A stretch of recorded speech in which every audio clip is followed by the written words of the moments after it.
Hola hermanos, buenos días. 25 de octubre y pues aquí estamos otra vez con culto digital y no nos vamos a reunir en el local este fin de semana. La situación desde luego que ha empeorado en cuanto al COVID y casi todos los pueblos de donde está nuestra congregación están en alerta roja y por prudencia y yo creo que sabiduría y por protección de nuestra propia congregación también. Creemos que lo mejor es tener el culto de esta manera, a cada uno allá en su hogar, y espero que sea de bendición, y espero que este día del Señor sea un día especial de adoración, de reflexión, de lectura de su palabra y de alabanza, ¿no? Entonces, pues vamos adelante, voy a cantar un coro dentro de un minuto, pero primero quiero leer un versículo del libro de Eclesiastés. Y concretamente, bueno, voy a leer, sí, la primera parte, del versículo 11 del capítulo 3 de Eclesiastés, dice esto: todo lo hizo hermoso en su tiempo, hablando de Dios, claro, y ha puesto eternidad en el corazón de ellos. Bueno, seguimos. Sin que alcance el hombre a entender la obra que ha hecho Dios, desde el principio hasta el fin. El misterioso y grandioso Dios que tenemos ha puesto en nosotros la capacidad de pensar, de razonar, de tener esa idea de la eternidad, ¿no? Y que Él es el creador, el diseñador de todo lo que es hermoso. Y en estas semanas en concreto hemos tenido algo fuera de en el parque que hay debajo, que cada mañana salgo al balcón y le he estado sacando una foto a un roble que ha estado cambiando de colores. Y he pensado que el Señor nos da muchísimos motivos de gratitud o por los cuales darle gracias.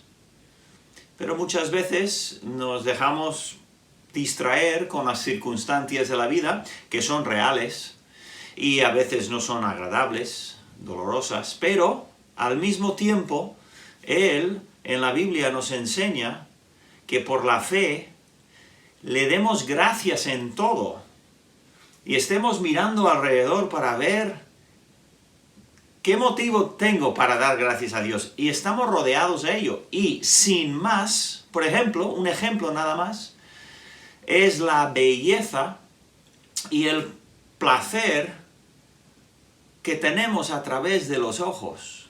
La mayoría de nosotros tenemos buena vista y podemos ver la belleza de la creación, de lo que Dios ha hecho.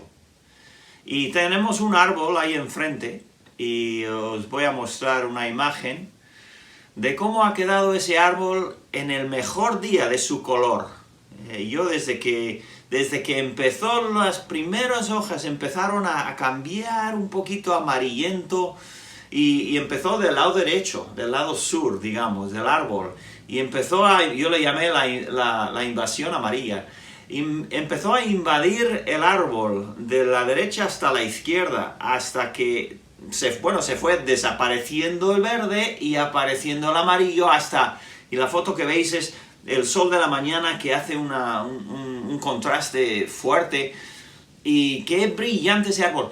Ese es un placer que Dios pues me ha dado para disfrutar cada mañana, ver esa película de colores y poderle dar gracias y saber que Él habita la eternidad, porque ha puesto eternidad en mi corazón y la capacidad de no entender la eternidad, pero saber que existe, ¿no?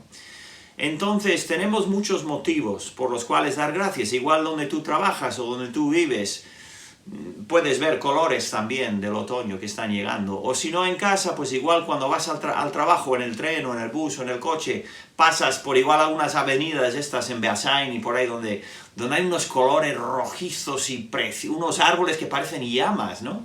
De lo bonito que son. Entonces, tenemos esa oportunidad, privilegio y realmente mandamiento, de dar gracias, de estar dando gracias en todo. Es lo que el Señor quiere. A pesar de que sí que podríamos, y algunas veces lo hacemos, podríamos enfocarnos solamente en lo que no nos gusta, en lo que no es agradable, ¿no? Y se notará en nuestro rostro, en nuestra cara, nuestra actitud. Y no será buen testimonio para el Señor. Así que el Señor nos ayude a darle gracias. Y vamos a cantar ese corito, que muchos ya conocéis, pero yo por si acaso, para no liarme, lo quiero buscar, poner delante la letra. Demos gracias al Señor, ¿de acuerdo? Si queréis cantar conmigo. Demos gracias al Señor, demos gracias por su amor. Demos gracias al Señor, demos gracias por su amor. Por la mañana las aves cantan las alabanzas de Cristo el Salvador.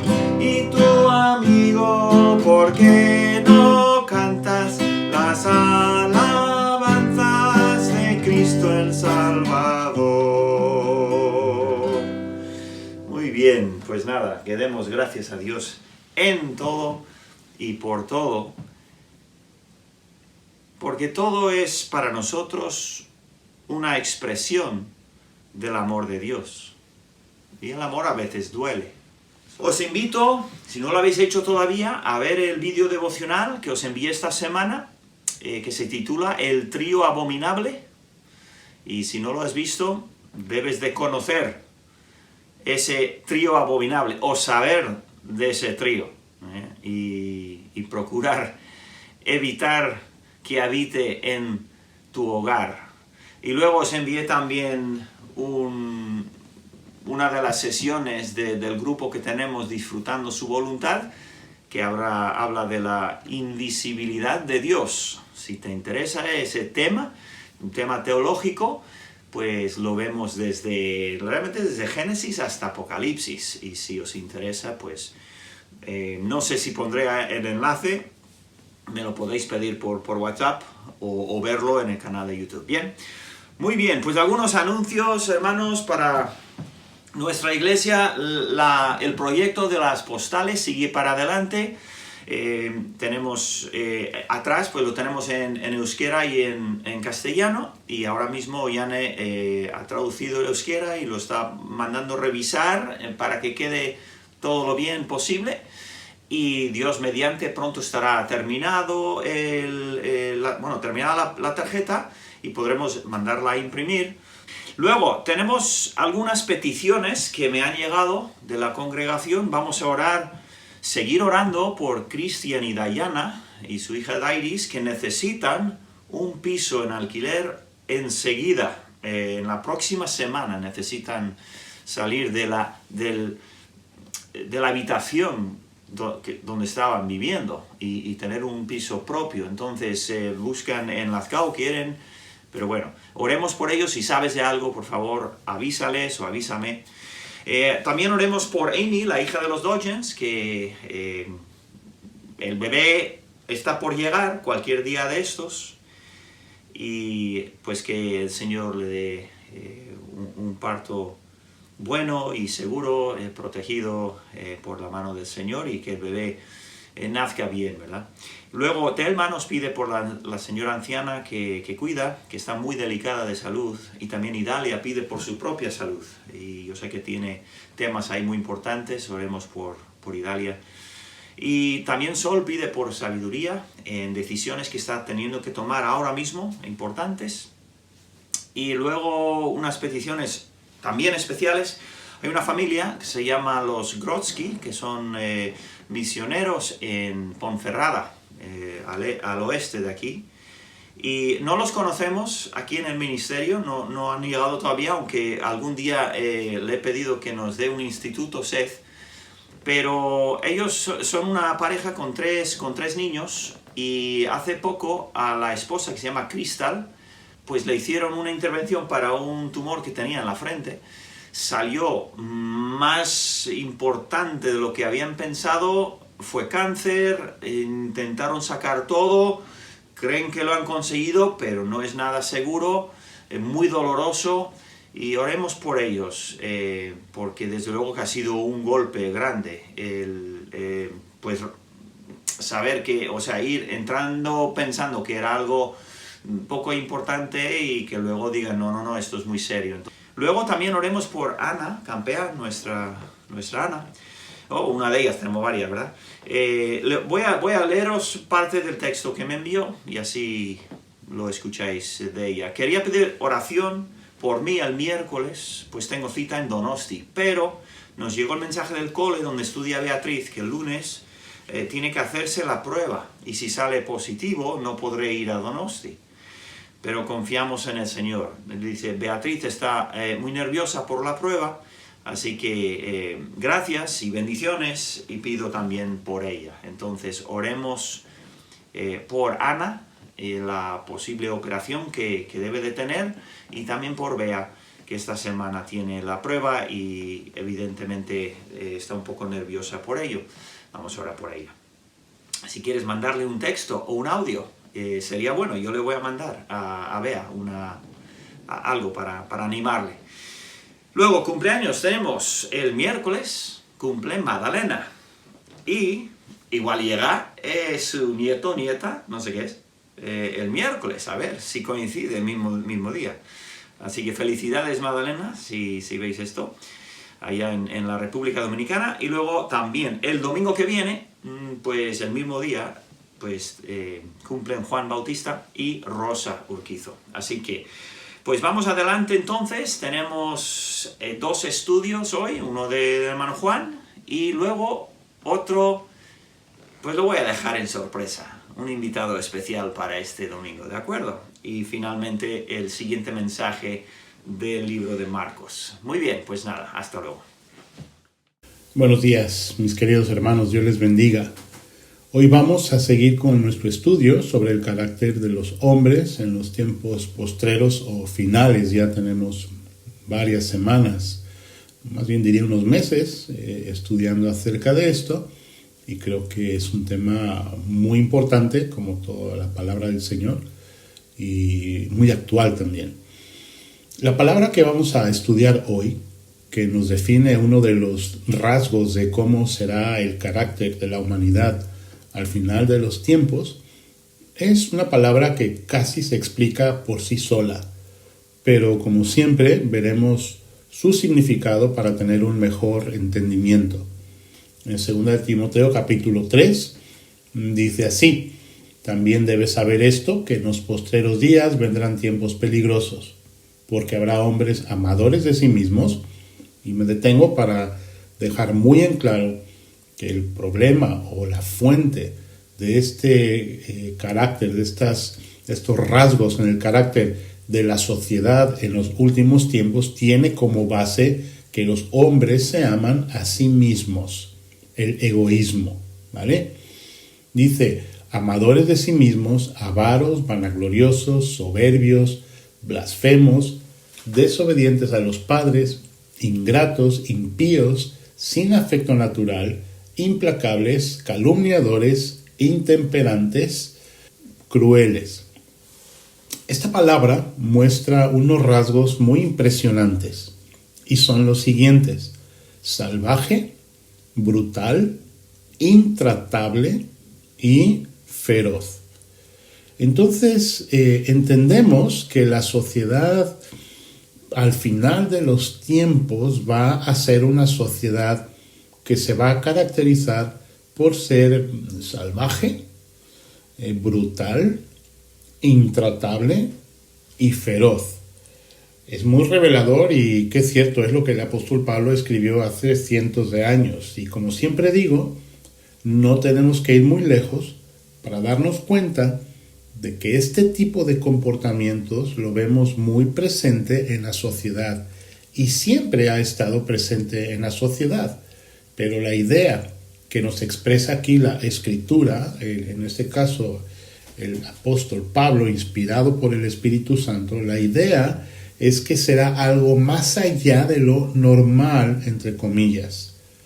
Todo forma parte de los síntomas de una sociedad que cada día está más polarizada. Es una palabra que escuchamos mucho continuamente en estos días. Está polarizada, esto quiere decir dividida, donde este tipo de comportamientos están cada vez más presentes.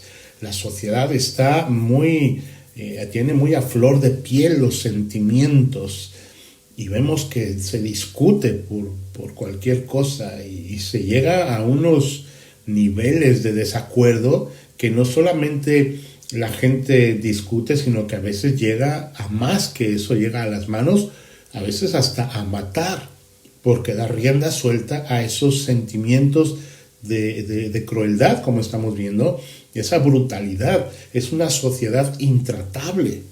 Ya casi no se puede hablar en paz con la gente de ciertos temas que igual le puede resultar a alguien incómodo hablar de eso, pero la gente se cierra, no se puede hablar con ella. También habla de que es feroz, en el sentido de que no solamente no está dispuesta a hablar de ciertas cosas, sino que se encierran en su propia creencia o en su propia cosmovisión de la vida y del mundo, y todos aquellos que difieran con ellos en su manera de pensar pueden ser víctimas de esa ferocidad que se puede mostrar en agresividad, muchas veces física. Entonces, esto es algo que se está viendo en la actualidad. Tristemente estamos viendo cómo pues se cumple perfectamente lo que el apóstol Pablo le dijo a Timoteo de cómo sería el carácter, cómo sería la sociedad en esos últimos días. Entonces estamos viviendo momentos en los cuales vemos esta triste realidad, esta crueldad en la sociedad. Un hombre escribió un artículo en un diario digital acerca de esta realidad y dice lo siguiente, me llamó la atención. Y este hombre que escribió, desde luego no es un creyente, pero lo expresa de esta manera. Vivimos en una sociedad más cruel, más intolerante y menos paciente. Lamento que en la sociedad se perciba al otro como un enemigo permanente y se tienda a desear la aniquilación de todo lo que es distinto. ¡Wow! ¡Qué tremendo! Y como dije, esto lo escribió un hombre que no es creyente. Ahora, como cristianos, ¿cuál debe ser nuestro punto de vista? Bien, como cristianos, el Señor Jesucristo nos dice que debemos de ser la luz del mundo, la sal de la tierra. Debemos tener mucho cuidado de caer en las mismas acciones, reacciones y actitudes. Este tipo de comportamientos provienen de un corazón donde no hay paz y ni conocimiento de Dios, por supuesto. Es posible que alguna vez reaccionemos mal ante una actitud abusiva de alguien. Que demos rienda suelta a nuestra carne, nos puede pasar. Y que respondamos indebidamente. Y no digo que esto esté bien, pero tristemente a veces pues, nos puede pasar aún a nosotros como creyentes. Pero lo importante es no ser parte continua de ello. El Señor dice lo siguiente en su palabra. Solamente que os comportéis como es digno del Evangelio. El Evangelio, queridos hermanos, son buenas noticias del amor de Dios, de su sacrificio por nosotros en la cruz, de su resurrección triunfante y de su victoria sobre la muerte. Debemos entender que vivimos en medio de una sociedad sin vida espiritual, lejos de Dios, y no podemos esperar de una sociedad así un fruto apacible. Y quizá nosotros seremos la única oportunidad para nuestros vecinos, para los que nos rodean, de ver lo que es un cristiano, de que ellos vean un testimonio de lo que es un cristiano. Para terminar, os voy a leer aquí en Colosenses capítulo 3, versículos 1 al 14. les voy a pedir que escuchen con mucha atención lo que voy a leer y que consideren las palabras escritas aquí. Dice Colosenses capítulo 3, versículo 1, si pues habéis resucitado con Cristo, buscad las cosas de arriba, donde está Cristo sentado a la diestra de Dios. Poned la mira en las cosas de arriba, no en las de la tierra, porque habéis muerto y vuestra vida está escondida con Cristo en Dios. Cuando Cristo, vuestra vida, se manifieste, entonces vosotros también seréis manifestados con Él en gloria. Y ahora escuchad esto, hermanos, con mucha atención. Haced morir pues lo terrenal en vosotros, fornicación, impureza, pasiones desordenadas, malos deseos y avaricia, que es idolatría, cosas por las cuales la ira de Dios viene sobre los hijos de desobediencia, en las cuales vosotros también anduvisteis en otro tiempo cuando vivíais en ellas.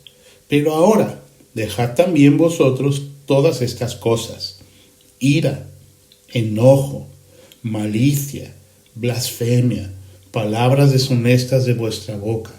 No mintáis los unos a los otros, habiéndoos despojado del viejo hombre con sus hechos, y revestido del nuevo, el cual conforme a la imagen del que lo creó, se va renovando hasta el conocimiento pleno, donde no hay griego ni judío, circuncisión ni incircuncisión, bárbaro ni escita, siervo ni libre, sino que Cristo es el todo y en todos. Vestíos pues como escogidos de Dios, santos y amados, de entrañable misericordia, de benignidad, de humildad, de mansedumbre, de paciencia. Y terminamos en el versículo 13. Soportándoos unos a otros y perdonándoos unos a otros, si alguno tuviese queja contra otro, de la manera que Cristo os perdonó, así también hacedlo vosotros. Qué tremendo pasaje de la Escritura. Y cómo nos invita a considerar cuál debe de ser la actitud, cuál debe de ser el carácter, cuáles deben ser los rasgos que debe de haber en un creyente en Cristo Jesús, en uno que sigue a Cristo, uno que ha puesto su fe en Cristo como su Salvador. Que el Señor nos ayude, amados hermanos. Vivimos tiempos difíciles y ¿saben qué? Se van a poner más difíciles, porque así es lo que va a pasar. Pero gracias a Dios tenemos la luz de la Escritura, tenemos a Cristo como nuestro Señor y nuestro Salvador, y tenemos al Espíritu Santo que mora en nosotros, para que no tengamos ninguna excusa para no vivir conforme vive la sociedad que no tiene a Dios. Que Dios nos dé sabiduría, nos dé entendimiento y os dé a cada uno de vosotros una buena semana llena de victorias para la gloria y la honra del Señor y para tu propio provecho y crecimiento como hijo de Dios. Que el Señor os bendiga.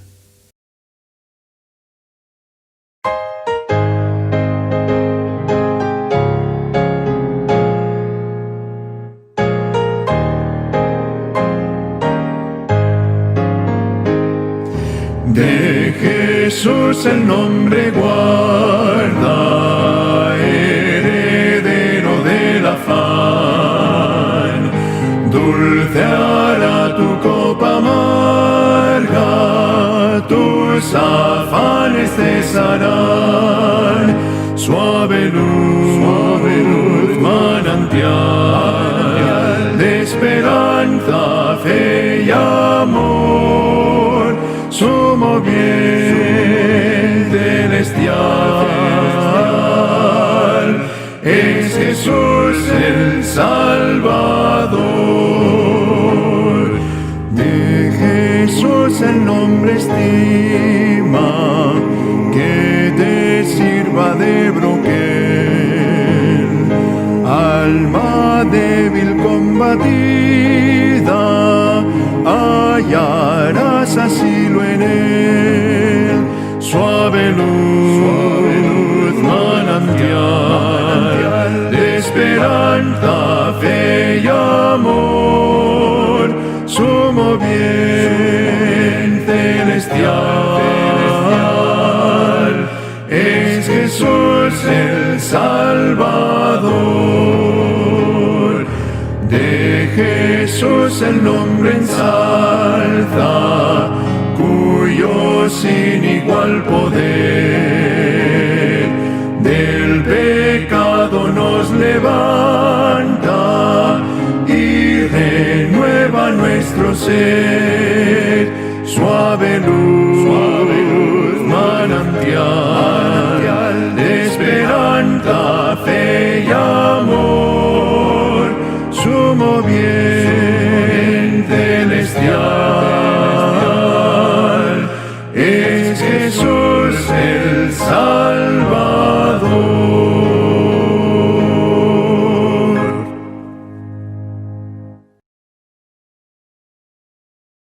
Hola hermanos, buenos días para todos, mis queridos hermanos ahí en el Goyerri. Muy contento de poder hablaros y compartir con vosotros unas palabras.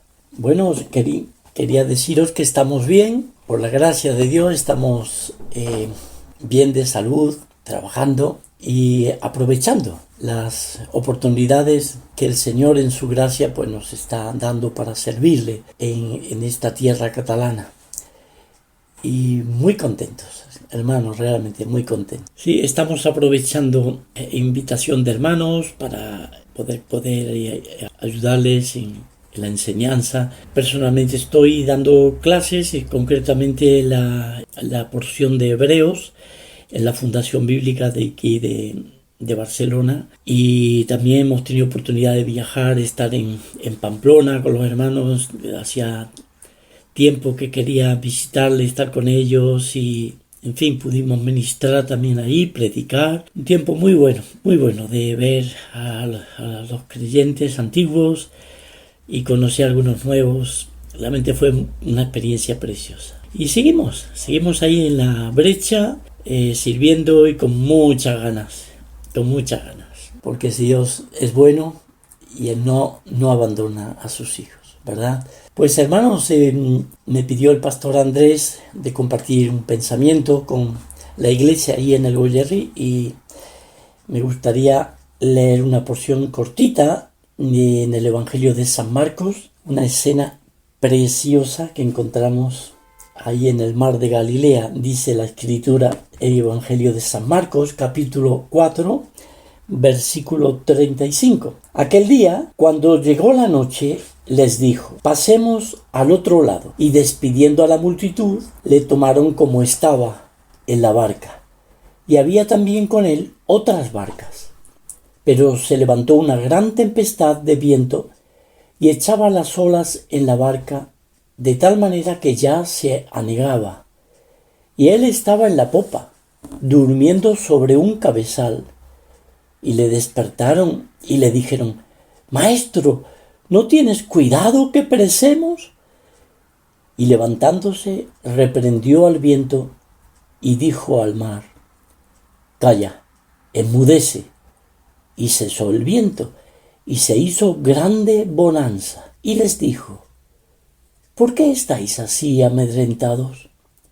¿Cómo no tenéis fe? Entonces temieron con gran temor, y se decían el uno al otro: ¿quién es este que aun el viento y el mar le obedecen? He titulado esta porción o este pensamiento que quiero compartiros: no estás solo, barquero. No estás solo, barquero. Y es así, qué precioso momento que pudieron vivir los discípulos del Señor. Qué precioso. Es la preciosa verdad que encontramos en esta porción de la palabra de Dios. Hay una gran verdad que encontramos como parte del sufrimiento humano. Y es que más allá del proceso que podemos estar y que necesitamos muchas veces pasar para poder sanar del sufrimiento que podemos estar pasando, podemos pasar por sentimientos de depresión, de enojo, soledad, falta de comprensión, tantas cosas. Pero hay una gran verdad como un factor importantísimo para sanar, que es la aceptación de la realidad de nuestro sufrimiento. Es importantísimo. Entonces, estos discípulos debían de aceptar aquello que estaban sufriendo, tomarlo como algo que es normal. Estaban pasando el mar de Galilea, vino una tormenta y tenían que pelearla como era normal, ¿verdad? Así ocurre con nuestra vida en medio del mar de este mundo. Necesitamos aceptar la realidad de que hay un sufrimiento que es común a todos los hombres. Si os dais cuenta, en la barca donde iban los discípulos, pues estaba acompañada por otras barcas. Había otras barcas que estaban dentro del mar de Galilea, de manera que todos estaban pasando por la misma tormenta. Y así ocurre con nosotros, ¿verdad? Como seres humanos. Dice el libro de Job, así como las chispas revolotean, suben, van por el aire, de esa manera los hombres nacemos para la aflicción, para el sufrimiento. Y así es. Hay males que nos tocan a todos, o nos pueden tocar a todos. Seamos de un lugar, de otro, tengamos una edad, otra edad, pero estamos sujetos a esa condición humana, ¿verdad? Y es posible que alguno de vosotros esté sufriendo en estos momentos alguna situación que es común a cualquier persona, o le puede pasar a cualquier persona en este mundo. Por otro lado, hay sufrimientos, hay padecimientos que son propios de nosotros como cristianos, y no debemos de extrañarnos, debemos de aceptar esa realidad. Entonces el apóstol Pedro escribe en su primera epístola y dice: amados, no os sorprendáis del fuego de prueba que os ha sobrevenido, como si alguna cosa extraña os aconteciese. Quiere decir que son cosas normales que pueden pasar en la vida de un hijo de Dios, pruebas de fuego o fuego de prueba, por los que sí o sí tenemos que pasar. Y nosotros hemos de aceptar esa realidad, y con ello vamos a ganar muchísimo para sanar, para tener victoria, para ir adelante, ¿verdad? Eso por un lado, la aceptación de la realidad de nuestro sufrimiento. Pero hay algo importantísimo en esta historia que vemos en el Evangelio, y es el hecho de que hay otra realidad en la que tenemos que prestarle mucha atención, a la cual los discípulos pues no tuvieron tan en cuenta, ¿verdad? El hecho de que estaban en medio de esa tormenta, y como vemos a Jesús que está ahí dormido en la popa de la barca, pues parecería como que totalmente anulada la ayuda, no iba a poder venir socorro de parte de Dios y ellos iban a perecer, no había manera. Entonces ellos acuden, gritan, le piden que despierte porque perecemos, ¿no? Esa es la respuesta de los discípulos. Pero estaban olvidando la gran realidad de que si bien Jesús estaba dormido en la barca, es decir, Él iba con ellos en la barca, estaba ahí presente. Y olvidamos muchas veces esa realidad, que la otra realidad, preciosa realidad, de que en medio de nuestras pruebas, en medio de nuestros conflictos, nuestro sufrimiento humano, o bien por una prueba de nuestra vida cristiana, el Señor está presente en medio nuestro, en nuestra vida, de manera que podemos confiar en esa gran verdad, confiar en el Señor. Jesús ya nos avisó y ya nos dijo: en el mundo tendréis aflicción. Esa es una realidad que tenemos que aceptar. Mas confiad, yo he vencido al mundo. Esa es la otra realidad. El Señor Jesús no solamente ha vencido al mundo, Él ha tenido victoria, Él puede calmar el viento, calmar las olas, Él tiene poder para darnos victoria. Y debemos de confiar, esa es la cuestión, debemos de confiar que aunque parezca que está anulado, como que parezca que el Señor no responde, que no hay salida a nuestra situación, a nuestro sufrimiento, El Señor está ahí en nuestra vida, presente. Que aunque el mundo nos diga y nos pregunte en forma muchas veces de burla o de reto, ¿dónde está vuestro Dios? ¿Dónde está vuestro Dios? Con todo lo que estáis pasando, nosotros podemos responder confiadamente, como una respuesta de fe. Pues eso es lo que el Señor les reprocha a sus discípulos. ¿Cómo es que no tenéis fe? Si yo estoy aquí en medio vuestro.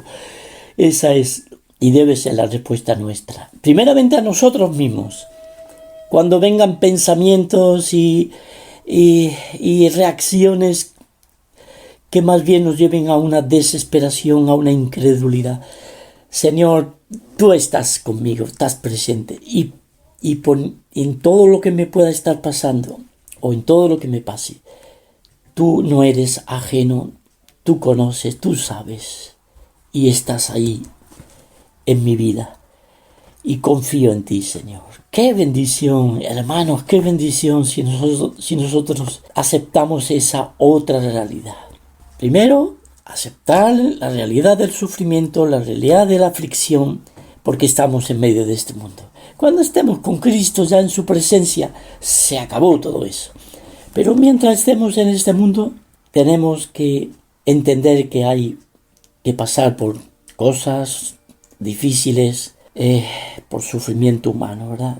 Y por otro lado, entender y aceptar esa otra realidad que muchas veces olvidamos y no la tenemos en cuenta. Pero que Dios nos ayude, hermanos, para tener ese buen entendimiento y aprender de esta historia del Evangelio, en la vida de los discípulos con respecto al Señor Jesucristo. A Él sea la gloria por los siglos de los siglos, al que está con nosotros como poderoso gigante para socorrernos, para levantarnos. Bendito sea el Señor. Un abrazo muy grande, hermanos. Quisiéramos, por supuesto, daros las gracias por vuestro apoyo. Sabemos que oráis por nosotros y realmente lo percibimos, ¿no? Una gran bendición. Gracias por vuestra ayuda, en todo sentido, ¿verdad? Estamos contentos de poder estar aquí en España otra vez y, por supuesto, en lo que podamos serviros, estamos a vuestra disposición, en lo que Dios quiera, ¿verdad? Pues un abrazo grande, hermanos. Que Dios bendiga muchísimo. Muy bien, bienvenidos al siguiente estudio del Evangelio de Marcos. Y seguimos en el capítulo 2. Y el tema de todo el libro que tenemos es Jesús, el Hijo de Dios, servidor de todos y sacrificio para todos. Y entonces vamos a ir directamente al capítulo. Y si tenéis las Biblias, pues voy a empezar leyendo en el versículo 13.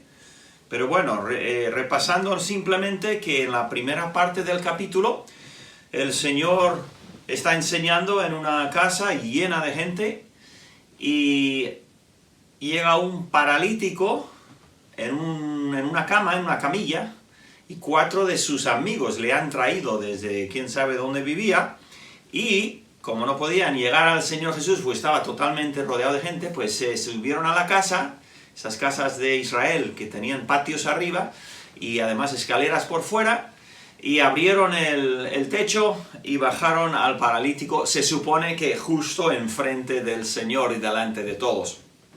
Y el Señor le sanó, pero le perdonó los pecados también. O sea que el paralítico evidentemente había confiado en el Señor, quizás había sido su idea: llévame al Señor Jesús, el Salvador, quiero que me perdone mis pecados. Igual el paralítico primero quería eso, y por eso el Señor le dijo eso. Bueno, es el mensaje anterior, ¿no? Pero no sabemos exactamente todos los detalles, pero quizás lo que buscaba el paralítico no era solamente ser sanado, o lo más importante para él no era eso, sino que sus pecados fuesen perdonados. Igual incluso él lo pidió del Señor. Señor, igual, no se sabe. Lo que sí se sabe es que se armó ahí una controversia por los escribas, Y el Señor pues explicó y bueno, dio una serie dio en orden las cosas que él quería decir con el propósito de enseñar que él tenía no solamente el poder de sanar físicamente cualquier cosa, sino también espiritualmente él tenía la autoridad de perdonar los pecados. Entonces, vamos al versículo 13 porque ya cambia de escena o de escenario, y dice en el versículo 13, dice, después volvió a salir al mar, y toda la gente venía a él, y les enseñaba. Ahora, no creo que se fue al mar de Galilea, no creo que se fue en barco, sino que se salió de donde estaba, donde había curado, nos imaginamos, y había ido al mar, a la orilla del mar, se fue hacia Galilea, que estaba ahí mismo, ¿no?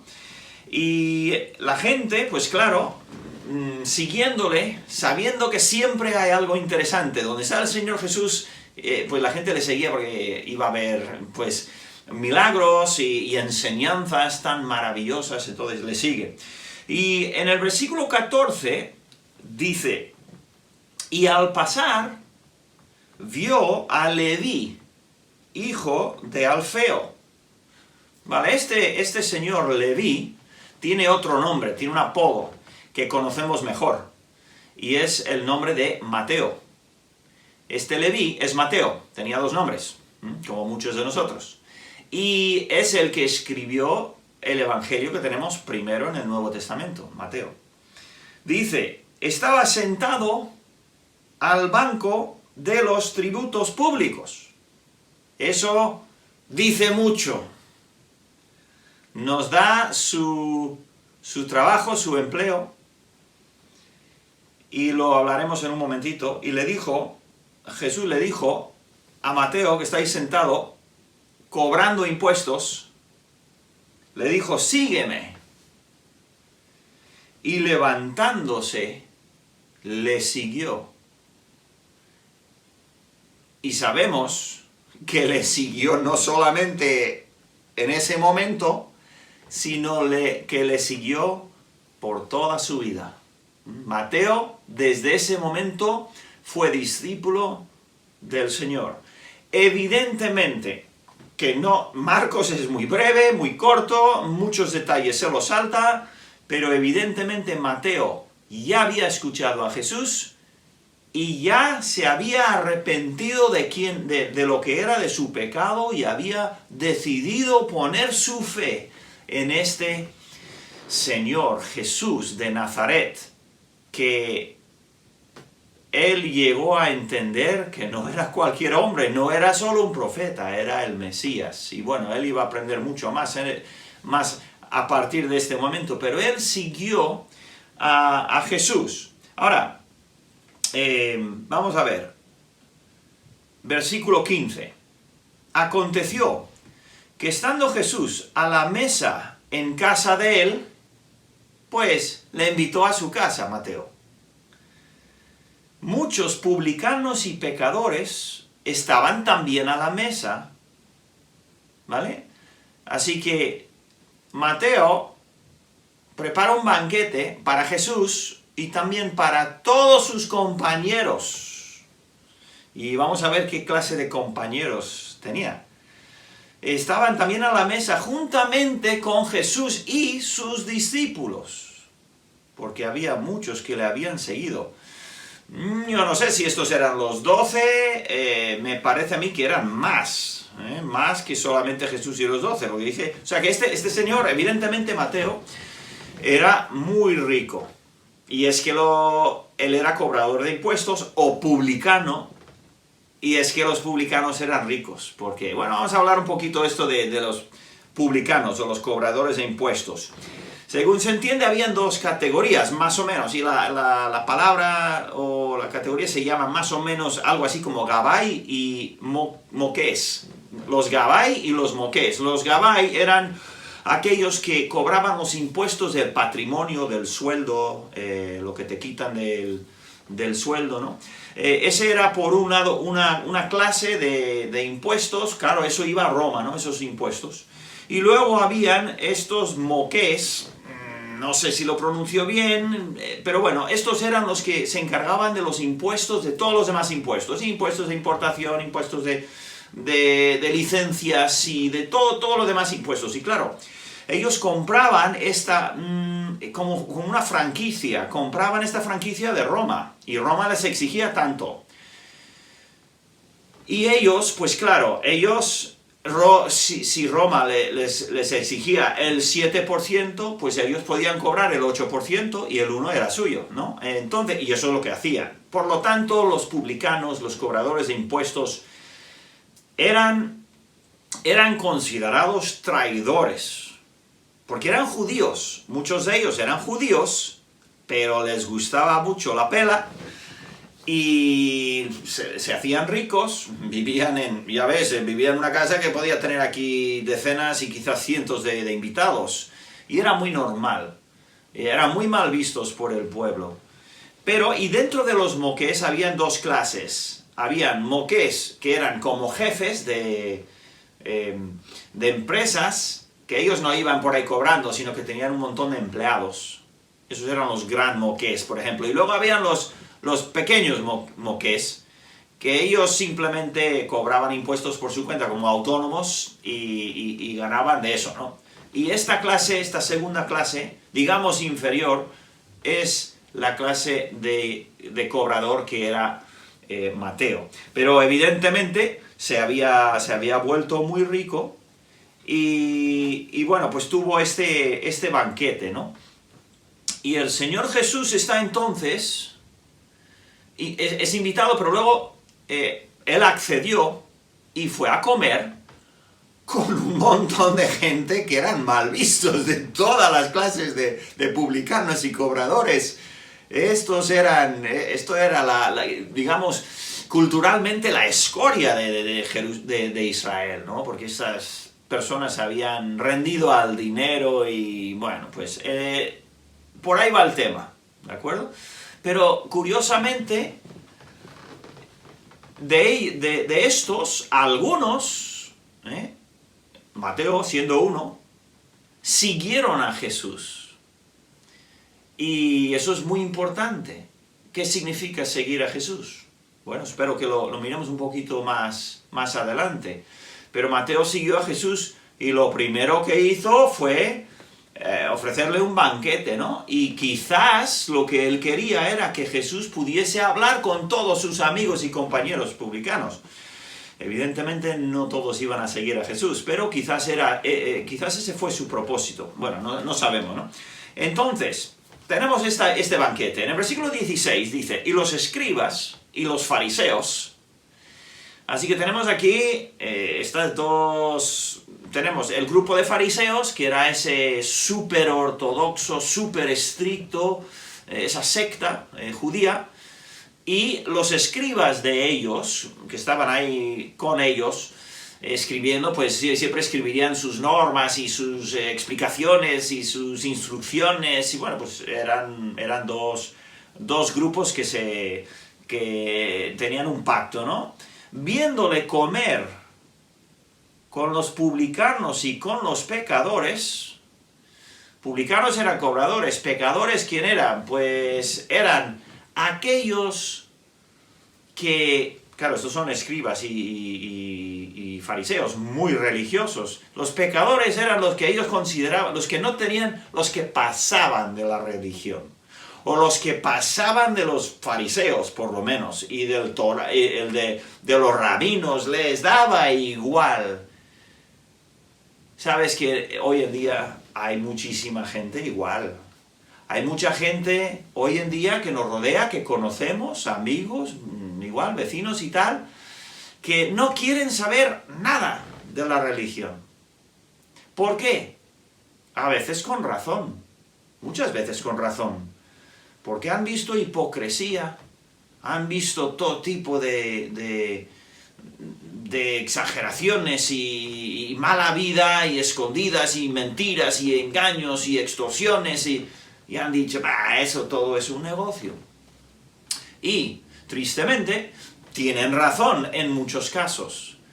El problema es que, viendo la religión organizada, mundana, humana, que sí, muchas veces va por el dinero o por la fama o por lo que sea, viendo eso, echan toda la religión a la basura y pasan de la, como estos pecadores decían, les llamaban, pasan de toda la religión, pasan de todo lo que es espiritual.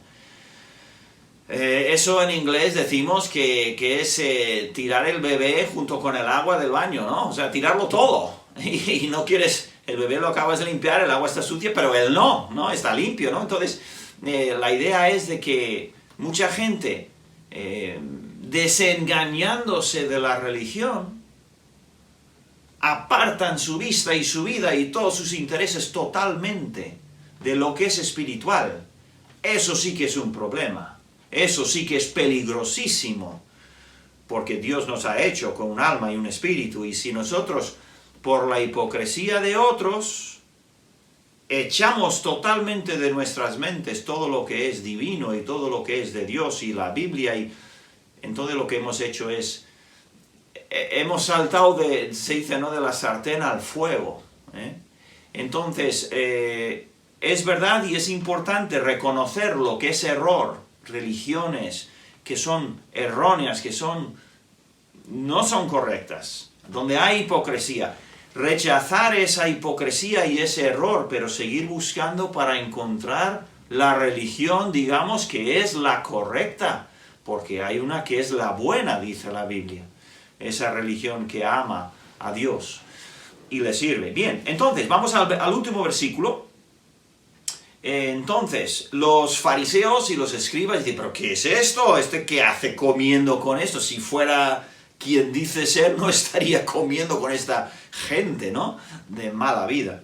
Y estos traidores. Al oír esto, Jesús les dijo, los sanos no tienen necesidad de médico. Y él se está refiriendo a la gente que se piensa sana. Si yo no voy a ir al médico, si creo que estoy bien, ¿no?, normalmente. Sino los enfermos van al médico, lo lógico. Dice, no he venido a llamar a justos, sino a pecadores. Y el libro de Lucas, que es más, que dice, da más detalles, en este mismo caso, dice, sino a pecadores al arrepentimiento. Entonces, dice el Señor, ¿a quién está llamando Él? ¿Por qué? ¿Por qué está predicando? ¿A quién está clamando? Y dice, sígueme. A aquellos que reconocen que son pecadores y que necesitan perdón. Como el paralítico que acababa de curar, y también como Mateo, que cuando le dijo, sígueme, deja esa vida de mentiras y de engaños y de traición, y sígueme a mí. Evidentemente Mateo tenía un corazón que era humilde y arrepentido de su pecado. Y eso es lo que busca el Señor Jesús. Entonces, para terminar, nada más vamos a resaltar dos cosas, dos observaciones. La salvación, resumida de una manera, es el seguir a Jesús. El cristiano es uno que sigue a Cristo. ¿Cómo se sigue a Cristo? Bueno, se lee del Señor, se escucha lo que dice y se obedece lo que Él dice en la palabra, y uno se arrepiente de su pecado y pone su fe en Jesús y en su muerte en la cruz, y empieza a vivir según las enseñanzas del Señor. Eso es seguir a Jesús. Es exactamente igual que en el caso de Leví, de Mateo, con la diferencia de que en su caso Jesús estaba visiblemente, tangiblemente ahí, y en el caso de los miles de millones que han seguido desde ese momento, hace 2000 años, cuando Jesús murió, esa relación de seguir es espiritual y no visible. Igualmente real, pero no física. Tanto como espiritual, aunque evidentemente tiene aspectos físicos, pero al Señor no le podemos ver. Eso es seguir, esa es la salvación. Y luego el Señor siempre busca al contrito y humilde de corazón, siempre. ¿Somos así? ¿Tu corazón es humilde y sencillo y arrepentido y reconocedor de su pecado? Mucha gente no. El corazón de mucha gente no quiere para nada reconocer su necesidad, ¿no? Voy a terminar con algo que fue escrito, unos 700 años antes de esto, que era por Isaías. Y Isaías dijo, en el capítulo 57, versículo 15, Isaías dijo, porque así dijo el alto y sublime Dios, el que habita la eternidad y cuyo nombre es el Santo. Eso es lo que dice. Yo habito en la altura y la santidad, y con el quebrantado y humilde de espíritu, para hacer vivir el espíritu de los humildes y para vivificar el corazón de los quebrantados. Dios, el alto y sublime, se encarnó y Jesucristo, el Hijo de Dios, o Dios Hijo, igualmente dicho, dijo, yo estoy llamando a los humildes y contritos de corazón. Poderosísimo mensaje. Espero que tú y yo seamos de esos que tienen corazones sencillos, contritos, arrepentidos y que quieren seguir al Maestro, al Salvador, al Señor Jesús. Espero que así sea. Que Dios te bendiga. Agur.